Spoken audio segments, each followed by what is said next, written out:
안녕하십니까. 임종인 정형외과TV의 임종인 원장입니다. 오늘은 류마티스 관절염에 대해서 말씀드리도록 하겠습니다. 류마티스 관절염은 자가면역질환의 가장 대표적인 질환 중에 하나입니다. 자가면역질환이면서 다발성 관절염을 특징으로 하는 만성 염증성 질환이라고 우리가 정의할 수가 있겠습니다. 이것은 관절에 있는 활액막에서 먼저 병이 시작이 됩니다. 활액막에 염증이 시작되면서 주위에 있는 관절, 연골 이런 것을 점차 파괴하고 변형되는 그런 질환이 되겠습니다. 그 외에 류마티스 관절염의 특징은 관절이 아닌 관절 외 증상도 같이 동반되는 특징이 있습니다.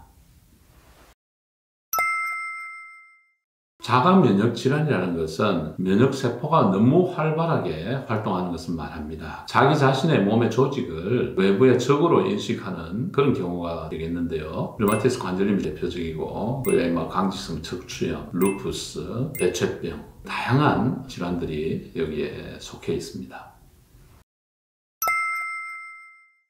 이 류마티스 관절염의 원인은 사실 정확하게 한 가지로 밝혀진 건 아직 없고 연구가 지금 많이 되고 있습니다. 그렇지만은 일반적으로 어느 정도 유전적인 요인이 있다 그렇게 이야기하기도 하고 또 환경적인 요인이 굉장히 발병에 큰 원인이 된다고 지금 이야기를 하고 있습니다. 그 외엔 정신적인 스트레스, 흡연 유무 이런 것도 관계가 있고 특이한 것은 여성이 70% 4배 정도 많다고 이렇게 이야기하는데 그래서 여성 호르몬이 이 병과 좀 이렇게 관련이 있다 설명을 많이 하고 있습니다.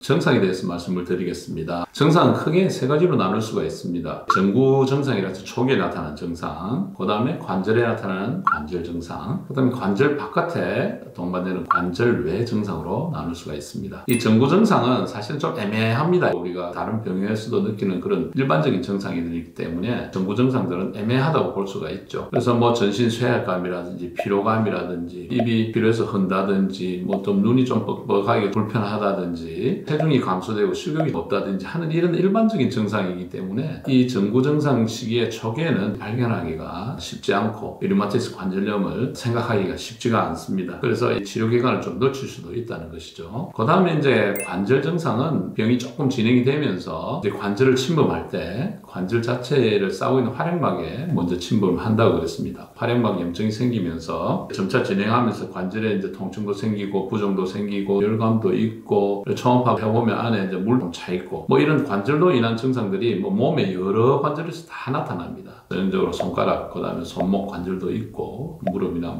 발목이나 이런 쪽에도 생길 수가 있고 심지어 악관절, 턱에도 가끔 오는 분들이 있습니다. 다양한 관절에서 관절 침범으로 인한 증상들이 나타날 수가 있습니다. 그 다음에 특징적인 것은 관절 외 증상입니다. 류마티스 관절염은 아까도 말씀드렸듯이 자가 면역 질환이기 때문에 다른 장기에도 침범을 해가지고 그런 증상들이 나타날 수 있다는 것입니다. 마일드한 거로서는 피하 결절, 피하 밑에 붉은색으로 변하면서 딱딱하게 만져지는 경우들이 있습니다. 그 다음에 혈관에 염증이 잘 옵니다. 폐에 섬유종 같은 것도 오기도 하고 심장에 조금 문제가 있기도 하고 이런 관절 외 증상이 좀 나타나면 동반되는 경우는 좀 예후가 좋지 않다 이렇게 생각을 할 수가 있습니다.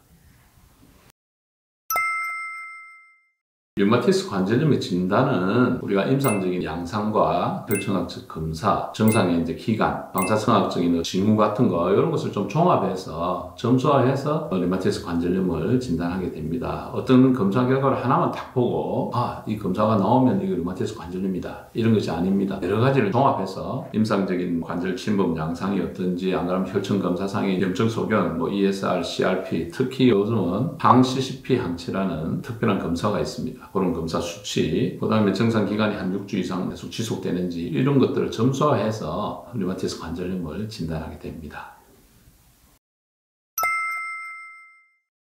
류마티스 관절염이 어떤 식으로 해서 진행이 되는가 그 내추럴 히스토리를 알아보면 일단은 사명으로 우리가 나눌 수가 있는데요. 자연스럽게 소실되는 경우도 있다고 합니다. 10% 내외에서 저절로 소실되기도 하고 두 번째 형태는 조금 천천히 진행되는 경우가 5에서 20% 정도 되고 세 번째는 좀 급속하게 진행되는 타입이 있습니다. 가장 흔한데 7, 80% 정도에서 한 2년 내 빨리 급속하게 진행을 해서 이 관절이 파괴되는 그런 양상을 보이는 환자들이 좀 많이 있습니다. 그래서 조기에 발견해서 치료하는 게 중요한 것이죠.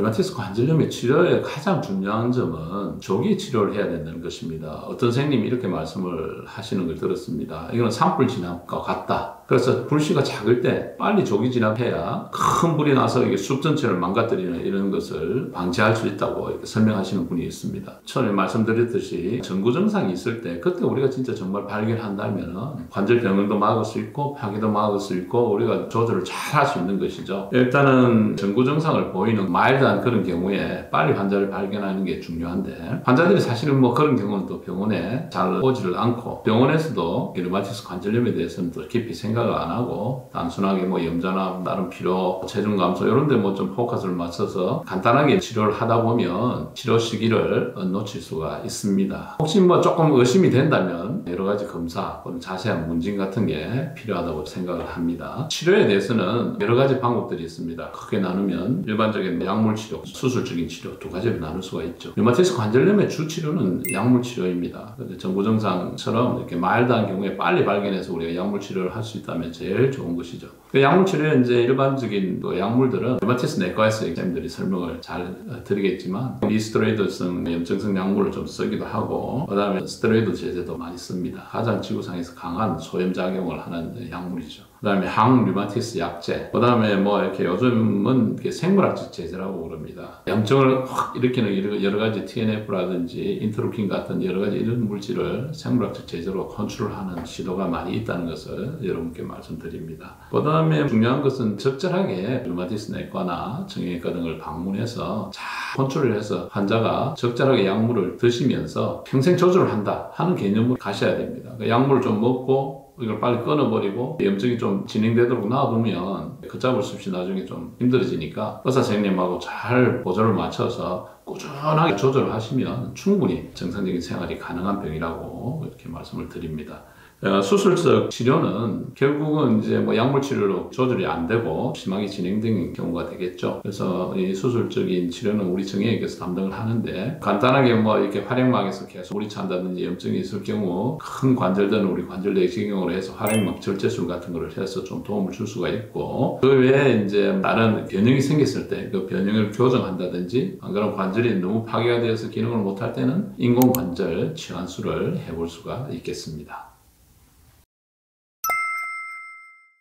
종합적으로 제가 말씀드리고 싶은 것은 류마티스 관절염의 치료는 조기 발견해서 빨리 염증이 진행되는 것을 막아야 된다. 불씨가 작을 때 막아야 된다는 게 가장 중요합니다. 여러 가지 약물들이 먹는 약이라든지 주사 같은 게 개발이 되어 있기 때문에 또 조절을 잘 할 수 있는 그런 질환이다. 그런 걸 여러분들한테 강조를 하고 조금 의심이 되는 사항이 있다면 병원을 빨리 찾아서 검사를 잘 해보시기를 권해드립니다. 류마티스 관절염에 대해서 사실은 여러 가지 궁금한 사항들이 많이 있을 겁니다. 임신을 하고 관계가 있는지 유전이 되는지 어떤 식이요법이 있는지 운동요법이 있는지 이런 여러 가지 좀 질문들이 있을 수 있습니다. 이런 질문에 대해서는 다시 하나를 제가 더 시간을 내서 만들어서 여러분들 그런 궁금해할 수 있는 질문들에 대한 영상을 하나 찍도록 하겠습니다. 오늘 간단하게 류마티스 관절염에 대해서 여러분들한테 개괄적으로 말씀드렸습니다. 도움이 되기를 바라고요. 추운 날씨에 건강 잘 지키시고 여러분들 잊지 말아야 될 거 있으시죠? 구독, 알림 설정